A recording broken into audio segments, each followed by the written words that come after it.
చిగురించబోతుంది. గొప్ప దినాలను చూడబోతున్నావు. నీ యేసుకు సమస్తము సాధ్యమే.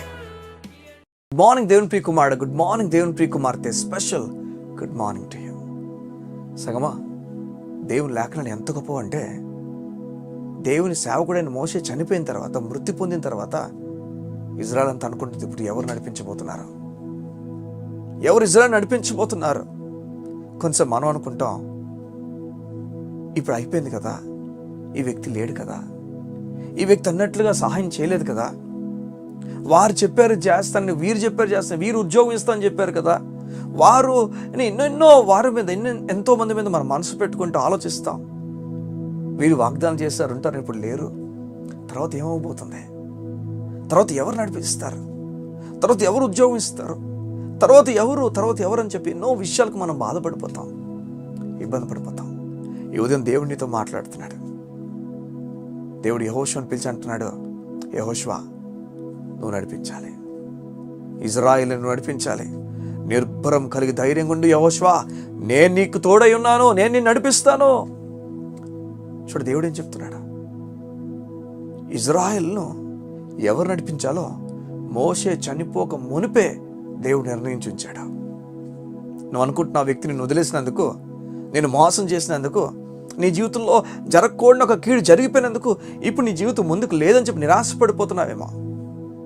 ఈరోజు ఫెయిల్ అయ్యేవేమో, ఎందులో ఉన్నావు, ఈరోజు ఏ విషయంలో ఫెయిల్ అయ్యేవేమో, ఉద్యోగులు వెతికే విషయంలో ఫెయిల్ అయిపోయేవేమో, ఈ లోకపు రిలేషన్షిప్లో ఫెయిల్ అయిపోయేవేమో, నిన్ను మోసం చేసేసారేమో, నమ్మించి ఇదిగో నిన్ను పెళ్లి చేసుకుంటానని చెప్పి మోసం చేసేసారేమో, ఎన్నెన్నో విషయాల్లో నువ్వు ఫెయిల్ అయిపోయిన వ్యక్తిగా ఉండిపోయావేమో. ఈరోజు నిరాశపడి అంటున్నావేమో, ముందుకు అడుగులు వేయాలా, లేదా నా గురించి దేవునికి తెలుసా, దేవుడు నన్ను నడిపిస్తాడా. ఒకవేళ ఏదైనా డబ్బులు కట్టి ఎవరికో ఈ ఉద్యోగం వస్తుందని ఆశపడి ఆ డబ్బులు కనిపించక, ఆ వ్యక్తి కనిపించక నిరాశపడిపోతున్నావేమో.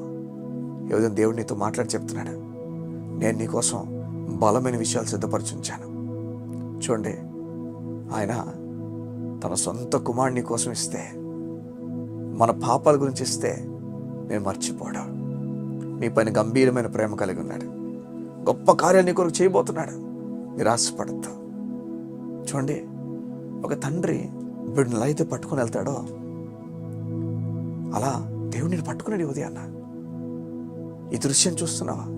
ఈ మధ్యకాలంలో నీ తండ్రి నీతో ఎలా ప్రవర్తించాడో నాకు తెలియదు, నీ తండ్రి నీకు ఎంత దగ్గరగా ఉన్నాడో నాకు తెలియదు. నిజంగా దేవుడు మాతో నీకు చాలా దగ్గరగా ఉన్నాడు, చాలా దగ్గరగా ఉన్నాడు. నీ చేయి పట్టుకుని నడిపిస్తూ చెప్తున్నాడు, నేను చూసుకుంటాను నీ జీవితం, నువ్వు కృంగిపోక, నువ్వు అలసిపోక, నేనే కదా నిన్ను పుట్టించాను, నేనే కదా నేను చేశాను. ఒకవేళ ఈరోజు నీ తల్లిదండ్రులు నీకు తోడుగా లేకపోవచ్చేమో, నీ బంధువులు నీకు తోడుగా లేకపోవచ్చేమో, వారు మోసే వలె ఆగిపోవచ్చేమో ఒక దగ్గర. అక్కడి నుంచి యెహోషువను దేవుడు ప్రారంభించబోతున్నాడు.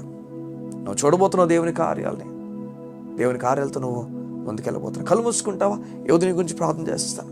మా ప్రియ పరలోకపు తండ్రి, నీకు వందనాలు. నీ బిడ్డలు ఏ విషయాలు దిగులు పడిపోతున్నారో, ఇక లేదు, ముందుకు అవకాశం లేదు, మోషే చనిపోయాడు కనుక ఎవరు నడిపిస్తారు చెప్పి డీలా పడిపోవాల్సిన అవసరం లేదని, నీ ఇజ్రాయెలు నడిపించడానికి యెహోషువను సిద్ధపరిచి ఉంచావన్న జ్ఞానమును నీ వాక్యములో దాచి ఉంచావు. నీకు స్తోత్రం. నువ్వు ఇజ్రాయెలు నడిపించడానికి అన్ని ఆలోచన కలిగిన వాడివి. ఈ ఉదయం నీ బిడ్డలు కూడా అట్టి జ్ఞానంతో నడిపించండి, బలంతో నడిపించి, ఎట్టి విషయంలో కూడా భయపడకుండా నీ వారికి తోడున్న ధైర్యంను వారికి ఇవ్వండి. అయ్యా, నీవు నీ ప్రజలకు ఇప్పుడు తోడు అంటావు. ఒకటి నేల కూలిపోతున్నందుకు ఇంక అయిపోయింది జీవితం అనుకోవాల్సిన అవసరం లేదు. అక్కడి నుంచి మహావృక్షాన్ని మా కొరకు ప్రారంభం చేయగల దేవానికి స్తోత్రాలు. నీ కనికరం బట్టి నీకు వందనాలు. నీ బిడ్డకు నీ కృప నుంచి నడిపించబడుతూ యేసు నామమున ప్రార్థించుచున్నాను తండ్రి. ఆమేన్, ఆమేన్. దేవుని కార్యాలను చూడబోతున్నా. నిరాశపడద్దు. ఈ లోకంలో కొన్ని ఆగిపోతే అర్ధాంతరంగా, కొన్ని జరగవు. ఎందుకు జరగలేదు తెలియదు, ఎందుకు అవ్వలేదు తెలియదు, కానీ దేవునికి నీ కొరకు ప్లాన్ ఉంది, నీ కొరకు దేవునికి ఆలోచన ఉంది. మోషే చనిపోయిన తర్వాత ఇజ్రాయెల్ని ఎవరు నడిపిస్తారో చెప్పండి? దేవుడు నడిపించాలి. ఆ దేవుడు నడిపించాల్సిన వ్యక్తిని కూడా దేవుడు సిద్ధపరిచించాడు. దేవుడు నడిపించబోతున్నాడు. God bless you. See you tomorrow.